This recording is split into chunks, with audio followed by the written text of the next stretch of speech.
धारा 101 हत्या, यानी कि धारा 100 आपराधिक मानववध और धारा 100 के बाद 101 हत्या, ये दोनों हम परिभाषा कह सकते हैं। ठीक है, वैसे तो लीगल शब्द अलग है, लेकिन आप आमतौर पर इसे समझिए कि जो हत्या और आपराधिक मानववध की परिभाषा है वो 100 में आपराधिक मानववध और 101 में हत्या। दंड अलग है।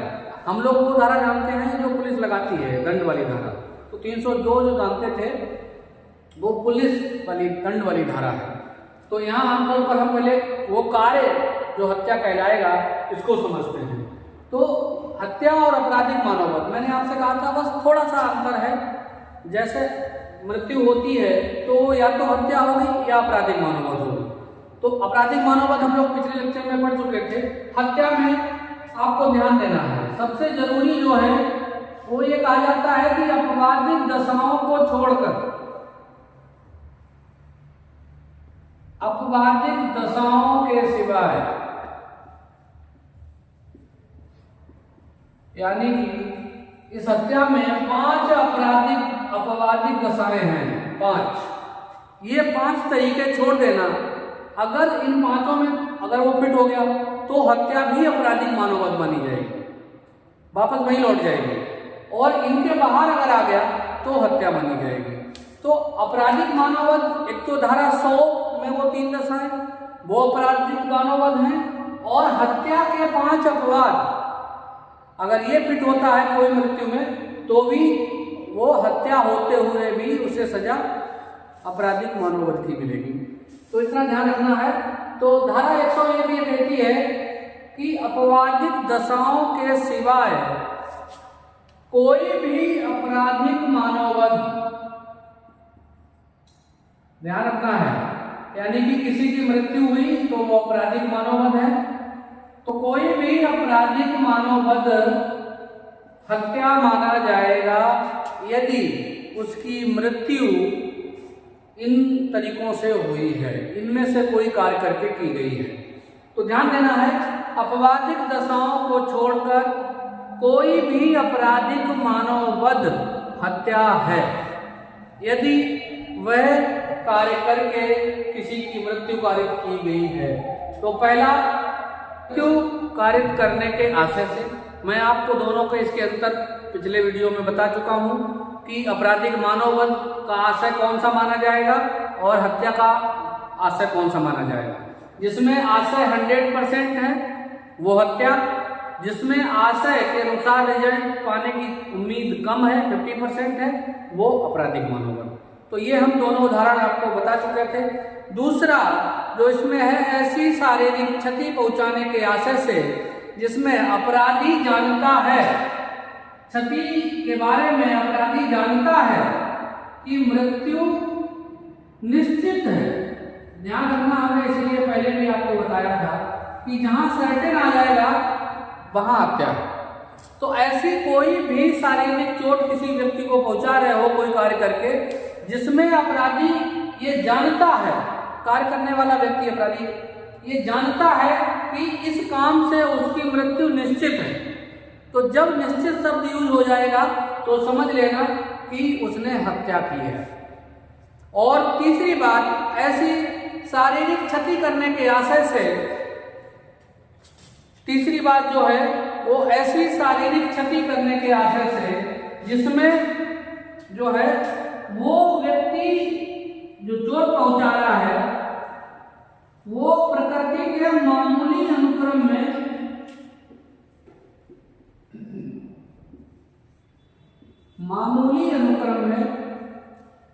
मृत्यु करने के लिए पर्याप्त है। यानी कि वो व्यक्ति ऐसी चोट पहुंचा रहा है, वो कार्य जो कर रहा है उससे व्यक्ति सामान्यतः मर ही जाता है।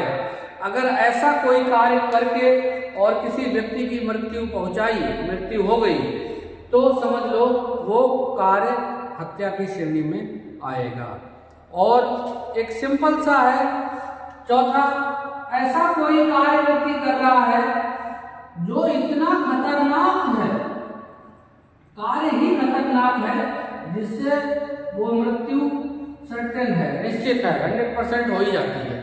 मतलब उस काम की वजह से मृत्यु होना तय है, तो भी वो मृत्यु हत्या की श्रेणी में आएगी।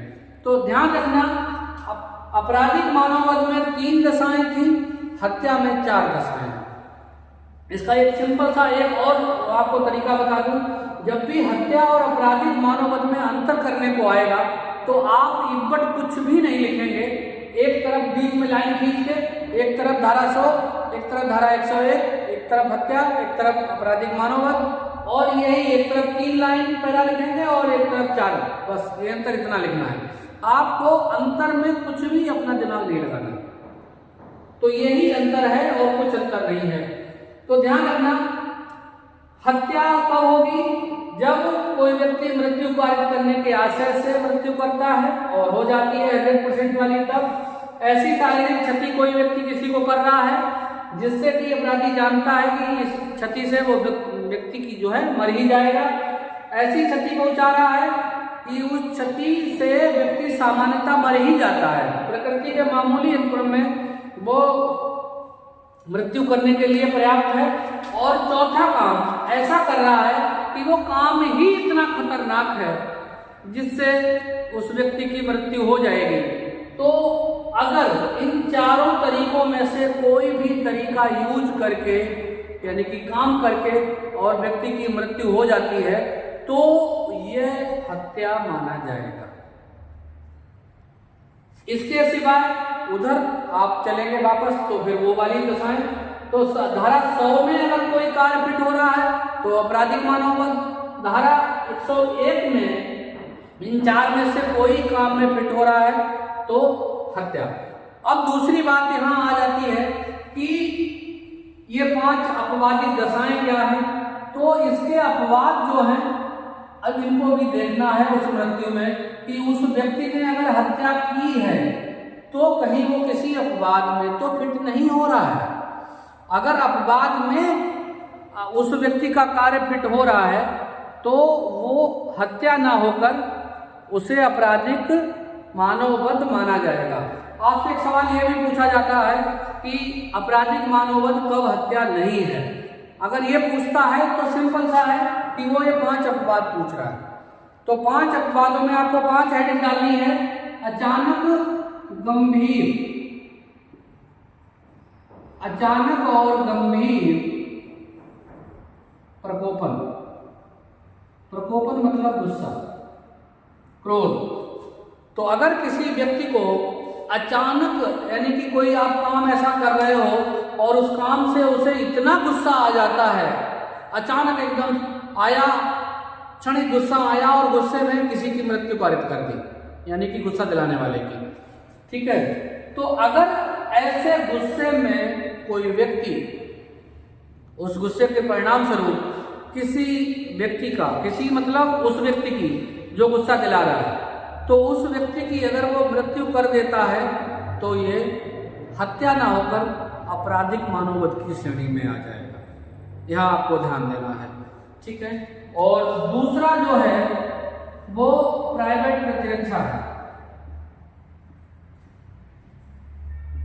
अगर कोई व्यक्ति अपनी प्राइवेट प्रतिरक्षा में, व्यक्तिगत प्रतिरक्षा में अपना बचाव करते करते किसी अन्य व्यक्ति की मृत्यु कारित कर देता है तो वो हत्या होकर भी हत्या नहीं मानी जाती, यहाँ अपवाद में फिट हो जाएगी और वो उसे फिर हत्या की सजा नहीं मिलेगी, आपराधिक मानववध की सजा मिलेगी।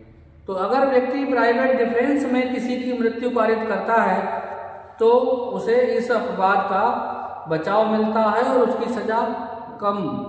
यहाँ केवल ये आपराधिक मानववध और हत्या 2 धाराओं में पढ़ने का केवल इतना ही मकसद है कि आपराधिक मानववध में थोड़ी सजा कम रहती है, हत्या में मृत्युदंड तक है, केवल यही बचाव है, बाकी दोनों में वही एक बात है।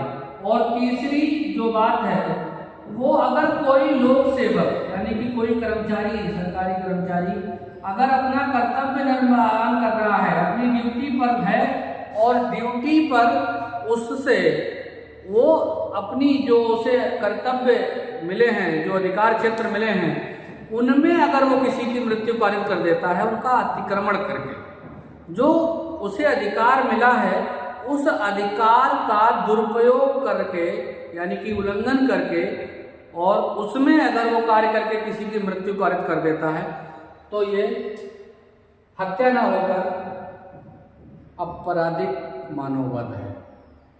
यहाँ ध्यान देना है, लोक सेवक अपने कर्तव्य निर्वहन में, जैसे गिरफ्तारी के दौरान कोई व्यक्ति जो है ना, वहां अगर किसी की मृत्यु हो जाती है तो ऐसे करके ध्यान रखना, जानबूझकर मृत्यु पारित करना इसमें नहीं आएगा, ठीक है, तो वो अलग चीज है। और चौथा, अचानक झगड़ा। अगर दो व्यक्तियों में अचानक झगड़ा हो जा रहा है और उस झगड़े में किसी की भी मृत्यु हो जा रही है, उन दोनों में से किसी की भी, ये निश्चित नहीं करेंगे शुरुआत किसने की थी, अंत किसने किया ना, वो चाहे किसी के भी कार्य से और एक पक्ष की मृत्यु हो जाए तो ऐसे दूसरे व्यक्ति को जिसने मृत्यु की है उसको हम इस अपवाद में फिट करके आपराधिक मानववध की सजा ही देंगे, यानी कि वो हत्या के अपवाद में आएगा, हत्या में नहीं माना जाएगा। अचानक झगड़ा होना चाहिए। अचानक झगड़े में आपको ध्यान रखना है वो कपट पूर्वक नहीं होना चाहिए, पूर्व चिंतन में नहीं होना चाहिए, यानी कि पहले से ही मन बना के बैठे हैं प्री प्लानिंग करके, या कोई गलत रीति से उसकी हत्या नहीं होनी चाहिए। तो मृत्यु अचानक हो गई, पता नहीं लगा कैसे हो गई, ऐसा हालात होना चाहिए। और पांचवा जो अपवाद है वो सहमति से मृत्यु। सहमति से मृत्यु अगर कोई व्यक्ति कर रहा है, कोई व्यक्ति ये कह रहा है कि मुझे मार डालो और आप फिर उसकी मृत्यु पारित कर देते हो, तो वो हत्या ना होकर आपराधिक मानववध है। लेकिन ध्यान रखना है सहमति देने वाला वयस्क होना चाहिए, 18 वर्ष से अधिक होना चाहिए। 18 वर्ष से कम के व्यक्ति की सहमति नहीं मानी जाएगी, तब तो फिर वो हत्या नहीं आएगा। तो अगर कोई व्यक्ति सहमति दे रहा है तो वो 18 वर्ष से ज्यादा आयु का होना चाहिए। तो ये एक सवाल आपका तैयार होगा, हत्या से आप क्या समझते हो, इसके आवश्यक तत्व, हत्या कब आपराधिक मानववध होगी, यानी कि इसके अपवाद क्या हैं। हत्या का दंड आपको मिलेगा धारा 103 में, जो पहले 302 में था वो 103 में, हत्या का दंड धारा 103। तो अब मर्डर की धारा जो पुलिस लगाएगी वो 103 लगाएगी। और इसमें दो धाराएं हैं इसकी जिनमें दंड दिया गया है। हत्या का जो सामान्यतः दंड है वो मृत्यु या आजीवन कारावास, ये दो है, इन दोनों में से कोई एक और प्लस जुर्माना भी होगा। तो सामान्यतः जो दंड है हत्या का वो मृत्यु या आजीवन कारावास और जुर्माना।